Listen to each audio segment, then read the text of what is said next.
ఎవరికి హాని చేయకూడదండి. జలాల మీద సంబంధించింది ఈ విషయంపై నయనాల governor, you are one of the expert, just go head with your version sir please. ప్యానెల్లో డిస్కషన్లో పాల్గొంటున్నటువంటి మిత్రులకి అందరికీ కూడా అభినందనలు. పోలవరం బనకచెర్ల అనుసంధానానికి సంబంధించి కేంద్ర ప్రభుత్వం ఇటీవలే దానిపైన సుదీర్ఘంగా చర్చించి దాన్ని మరింత విస్తృతంగా మిగతా సిడబ్ల్యూసి కేంద్ర జల సంఘం అనుమతులు ముందు తీసుకోవాలి, దాని తర్వాతనే టర్మ్స్ ఆఫ్ రిఫరెన్స్ సంబంధించినటువంటి మదింపు ప్రక్రియని చేపట్టవలసినటువంటి అవసరం ఉంది అని చెప్పేసి దాన్ని తాత్కాలికంగా దాని హోల్డ్లో పెట్టారు. దాంతో పాటు మరికొన్ని విషయాలను కూడా ఈ ప్రాజెక్టు అనుమతి కంటే ముందు ఇంకా అనేక విషయాలను లోతుగా అధ్యయనం చేయాలని చెప్పేసి కూడా అటవీ పర్యావరణ శాఖ, అత్యున్నతమైనటువంటి శాఖ, అటవీ పర్యావరణ శాఖ కింద ఉండేటటువంటి మంత్రిత్వ శాఖ కింద ఉండే అత్యున్నత విభాగం చాలా లోతుగా చర్చించి నిర్ణయం చేసింది. దాంతోపాటు అంటే అసలు వరద జలాలు, నికర జలాలకు సంబంధించినటువంటి ఒక లోతైనటువంటి అధ్యయనాన్ని చేయాలి. అసలు ఆ వరద జలాలకు సంబంధించినటువంటి లోతైనటువంటి విశ్లేషణ ద్వారా వచ్చినటువంటి ఫలితాలను కూడా లోతుగా పరిశీలించాలని చెప్పేసి కూడా వాళ్ళు చెప్పడం జరిగింది. దాంతోపాటు ఇంకో ముఖ్యమైనటువంటి విషయం ఇక్కడ అంటే ఈ గోదావరి వాటర్కి సంబంధించినటువంటి విషయాల్లో అంతర్రాష్ట్ర జలాల వివాదాలు, అంటే ఈ గోదావరి నీళ్ళని ఏ రాష్ట్రాలు పంచుకుంటున్నాయి, వాటి మధ్య ఉండేటటువంటి అంతర్రాష్ట్ర నీటి వివాదం ఏంటి, నీటి డిస్ప్యూట్స్ ఏంటి అనేటువంటి విషయాన్ని కూడా లోతుగా మరింత పరిశీలించాలి. ఈ ప్రాజెక్ట్ ఏదైతే ఉందో పోలవరం బనకచెర్ల ప్రాజెక్టు మరొక అంతర్రాష్ట్ర జల వివాదాల సమస్యకు కారణం కాకూడదు అనేటటువంటిది కేంద్ర ప్రభుత్వం ఆధ్వర్యంలో ఉండేటటువంటి మంత్రిత్వ శాఖ ఒక స్పష్టమైనటువంటి వైఖరి తీసుకుంది. దాంతోపాటు దీనికి సంబంధించినటువంటి టిఓఆర్, టర్మ్స్ ఆఫ్ రిఫరెన్స్ కు సంబంధించినటువంటి చర్చ, దాని ఆమోదము, దానికి సంబంధించినటువంటి విషయాలన్నింటినీ కూడా నిర్ణయించబోయే ముందు జల సంఘం నుంచి పూర్తి స్థాయి అనుమతులు తీసుకున్న తర్వాతనే పర్యావరణ అనుమతులకు సంబంధించినటువంటి విషయాల దగ్గరికి రావాలి అనేటువంటిది వాళ్ళు క్లియర్గా చెప్పడం జరిగింది. ఒకటి ఇక్కడ అందరు గమనించాల్సినటువంటి విషయం కూడా మరికొన్ని ఉన్నాయి. అంటే తెలంగాణలో మా గత ముఖ్యమంత్రి గత 10 ఏళ్ళు పరిపాలించినటువంటి కల్వకుంట్ల చంద్రశేఖరరావు ప్రభుత్వం అంటే కాళేశ్వరం పేరిట ఏదైతే ఒక ఘోరమైనటువంటి తప్పులు చేశారో, ఇప్పుడు అంటే బనకచెర్ల కాళేశ్వరం కూడా ఒక బిగ్ లిఫ్ట్ ఇరిగేషన్, అది చివరికి అంటే చివరికి వచ్చేసరికి ఆ లిఫ్ట్ ఇరిగేషన్ యొక్క నీళ్ళని రాష్ట్ర ప్రభుత్వం భరించడం కానీ, ప్రజలు వాడుకోవడం కానీ, లేదా ఎకరాకు 1,50,000 రూపాయలు అవుతున్నాయి దాదాపు. అలానే ఈ పోలవరం నుంచి బనకచెర్లకు వెళ్ళేటటువంటి మిత్రులు ఆంధ్ర నుంచి పార్టిసిపేట్ చేస్తున్నటువంటి డిబేట్ లో నాతో పాటు పార్టిసిపేట్ చేసినటువంటి తెలుగుదేశం నాయకులు కూడా ఆలోచించాలి. అంటే అన్ని దశల బనకచెర్ల ఎత్తిపోతల్లో ఇది వాస్తవంగా వైబుల్ కాదు. మేమేదో తెలంగాణలో పథకాలు లేదా ఆంధ్ర పథకాలని ఒక ప్రాంతాన్ని పక్షపాతంతోనూ మరో ప్రాంతాన్ని అభిమానంతో చూసేవాళ్ళం కాదు. అది ఒక సుస్థిరమైనటువంటి దృక్పథంతో చూసేవాళ్ళం. మేము ఏ రాజకీయ పార్టీకి చెందినటువంటి వాళ్ళకి కాదు. నీటిపారుదల ప్రాజెక్టులకు సంబంధించి, ముఖ్యంగా ఎత్తిపోతలకు సంబంధించినటువంటి విషయాల్ని చాలా ఆర్థికంగా ఇది ఫీజిబుల్ అవుతుందా కాదా, లేకపోతే పర్యావరణ పరంగా ఇది ఫీజిబుల్ అవుతుందా కాదా అనేటువంటి విషయాలను లోతుగా పరిశీలించేటటువంటి ఒక ఇండిపెండెంట్ పరిశోధకులు, రీసెర్చర్స్. అయితే సేమ్ పోలవరం బనకచెర్ల ఏదైతే ఉందో ఇక్కడ కాళేశ్వరం ప్రాజెక్టు కూడా సేమ్ అలాంటిది. కాబట్టి దీనికంటే ముఖ్యంగా పోలవరం ఆంధ్ర ప్రాంతంలో ఏమైనా తెలుగుదేశం ప్రభుత్వం కానీ మరే ప్రభుత్వం కానీ రాయలసీమ ప్రాంతానికి నీళ్లు ఇవ్వాలనుకుంటే పోలవరం ప్రాజెక్టు నుంచి బనకచెర్లకి, పెన్నా బేసిన్ కి కానీ, కృష్ణా బేసిన్ కి కానీ నీళ్లు తీసుకెళ్లడం కాకుండా అసలు ఆ ప్రాంతంలో కురుస్తున్నటువంటి ఆ నెత్తిపైన ఆకాశంలోంచి కురుస్తున్నటువంటి వర్షాన్ని ఎక్కడికక్కడ వాటర్ షెడ్ అంటే హనుమంతరావు 4 వాటర్ కాన్సెప్ట్ ఏదైతే ఉందో, ఆ 4 వాటర్ కాన్సెప్ట్ అంటే నేను ఒకటే ఒక నిమిషంలో చెప్తాను. వర్షపు నీరు, రెండవది ఉపరితలంలో నీళ్ళు ఆపడం, ఒక అత్యంత చౌకగా ఉండినటువంటి నిర్మాణాల ద్వారా ఆ ఉపరితల నీళ్లు సర్ఫేస్ వాటర్ భూగర్భ నీళ్లుగా మారుతుంది, భూగర్భంలో నీటి శాతాన్ని పెంచుతుంది. భూగర్భ నీరు ఏదైతే ఉందో అది మళ్ళీ భూమి లోపల ఉన్నటువంటి మట్టి యొక్క తడిని అంటే నేల తేమ శాతాన్ని కూడా పెంచుతుంది. అంటే వర్షపు నీరు, ఉపరితల నీరు, దాంతోపాటు భూగర్భ నీరు, మట్టి తేమ, సాయిల్ మ్యాచర్, ఈ 4 విషయాలతో మనకు వ్యవసాయానికి సంబంధించినటువంటి అవసరాలన్నీ తీరుతాయి.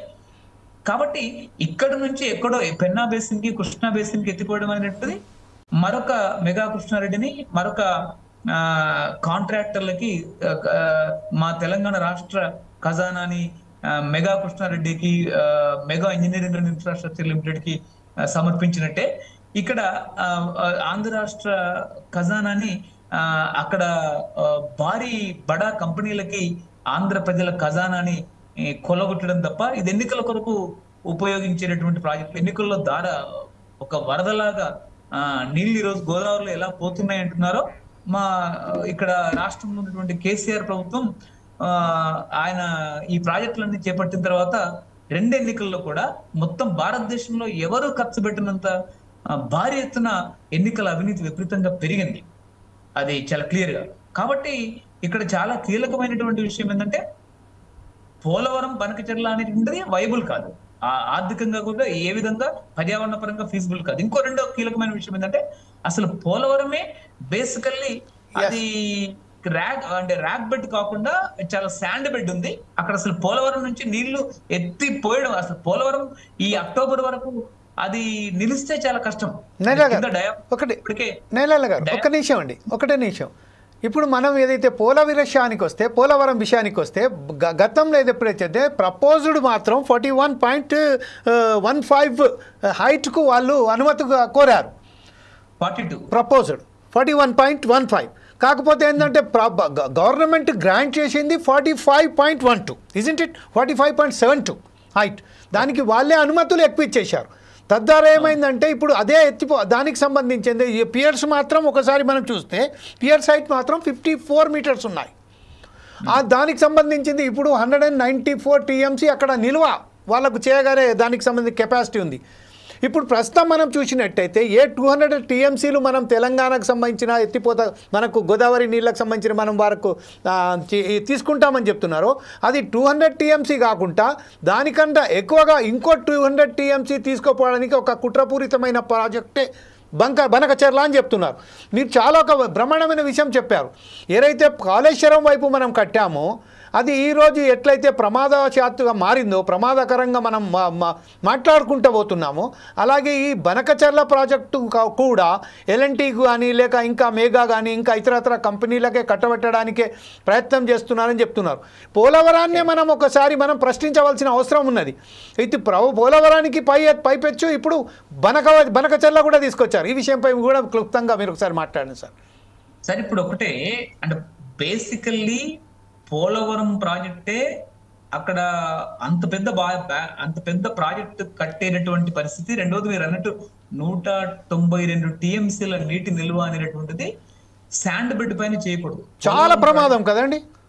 పోలవరం ప్రాజెక్టు ప్రధాన స్పిల్వే అంటే ప్రధాన ఏదైతే అడ్డుకట్ట ఉందో ఆ ప్రధాన అడ్డుకట్ట శాండ్ బెడ్ ఎంత ఉంటుందంటే 91 మీటర్లు అండి.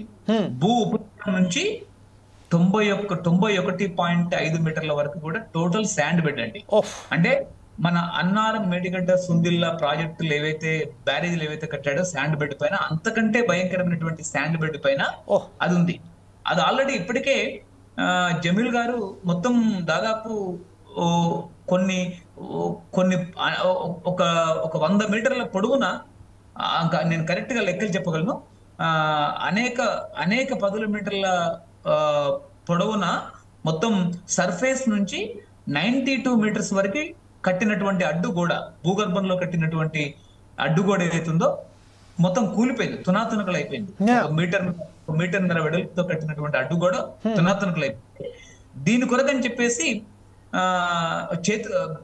ఆంధ్రప్రదేశ్ రాష్ట్రంలో ఉన్నటువంటి డ్యామ్ సేఫ్టీ వాళ్ళు, water experts, central water commission Modi ఆధ్వర్యంలో ఉన్నటువంటి కేంద్ర జల సంఘం ఆధ్వర్యంలో ఉండే నిపుణులు, NDSA నిపుణులందరూ కూడా చేతులు ఎత్తేశారు. అమెరికా నుంచి 2 నిపుణుల్ని, దాంతో పాటు కెనడా నుంచి 2 నిపుణుల్ని, కెనడా నుంచి ఒకరిని, అమెరికా నుంచి 2 తీసుకొచ్చారు.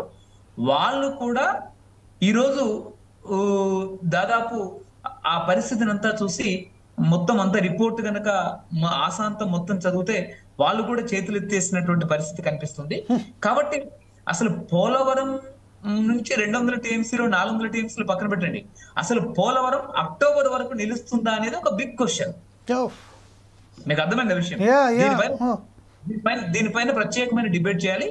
మొత్తం మానవాళి చరిత్రలో హిరోషిమా నాగసాకి పైన ఏదైతే అమెరికా బాంబులు ఇస్తుందో రెండో ప్రపంచ యుద్ధం చివరిలో, రెండో ప్రపంచ యుద్ధం రష్యా గెలిచిన తర్వాత, జర్మనీ ఓడిన తర్వాత, ఈ రోజు ఇక్కడ వేస్తున్నటువంటి పోలవరం దగ్గర కడుతున్నటువంటి ఏదైతే పోలవరం ఏదైతే ఉందో డయాఫ్రమ్ వాల్ మొత్తం ఇప్పటికే విచ్ఛిన్నమై విధ్వంసమై కూలిపోయినటువంటి నేపథ్యంలో ఇది ఒక వాటర్ ఆటం బాంబుగా రేపు మారే అవకాశం ఉంది. ఈ జూలై నుంచి ఈ రోజు నుంచి అక్టోబర్ వరకు ఏ రోజైనా ఈ పరిణామం జరగవచ్చు.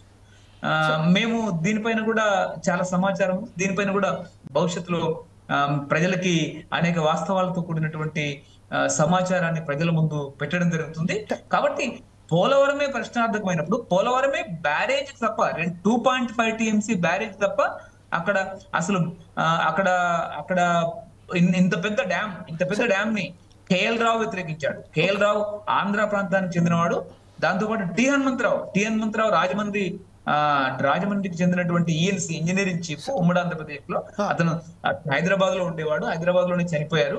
అతను కూడా తను జీవించినంత కాలం అక్కడ బ్యారేజ్ తప్ప వేరే కట్టడానికి వీల్లేదని. మరొకసారి నేను మీతో ఒక విషయం తెలుసుకున్నాను సార్. ఇంత పెద్ద ప్రమాదకరమైన ఈ ప్రాజెక్టులకు సంబంధించింది నిర్మాణం చేసే విధంగా ఏదైతే DPR వారు ప్రజెంట్ చేశారో, దాని తర్వాత అనుమతులు పొందారో, దానికి పోలవరానికి జాతీయ హోదా కూడా కల్పించారు.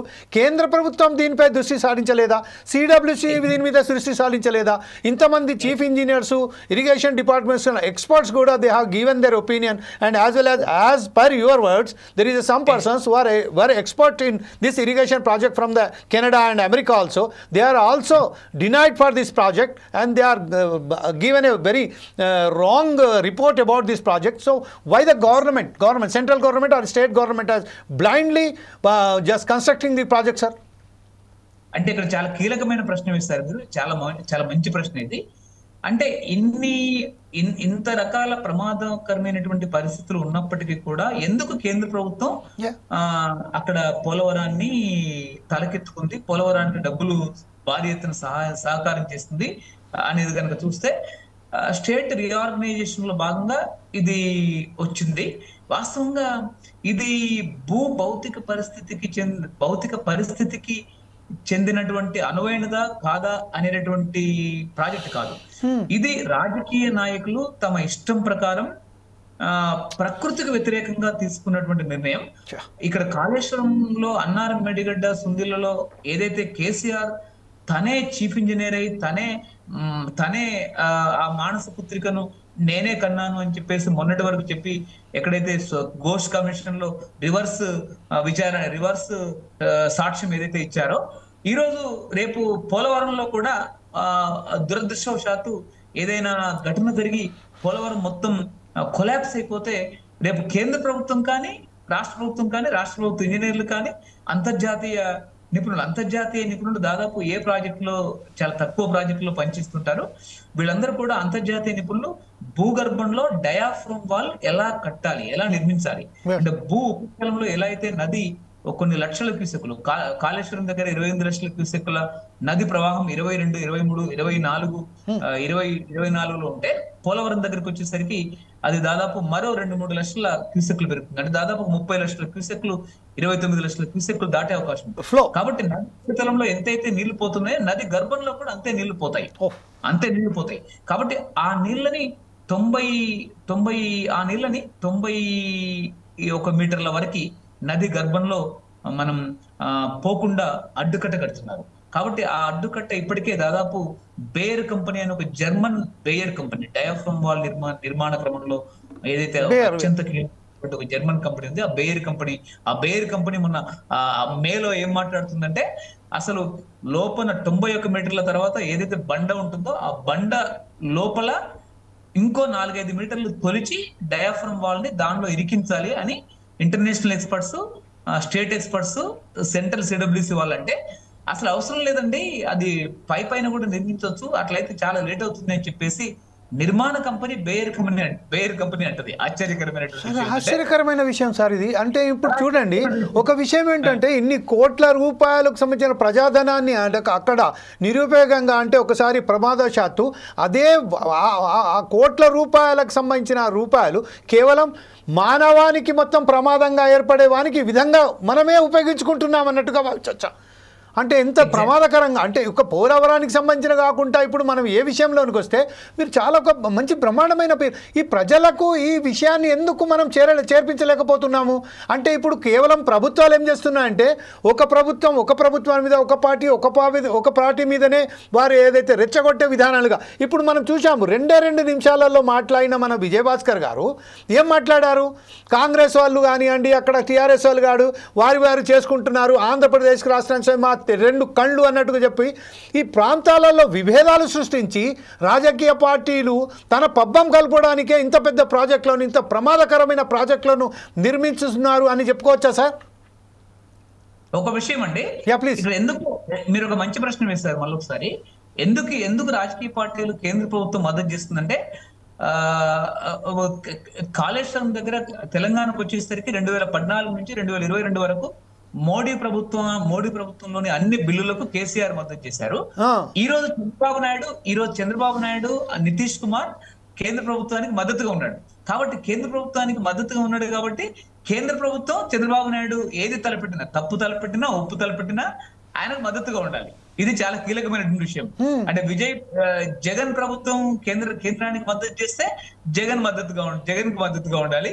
తెలుగుదేశం ప్రభుత్వం కేంద్రానికి మద్దతు చేస్తే తెలుగుదేశం పార్టీకి మద్దతుగా ఉండాలి.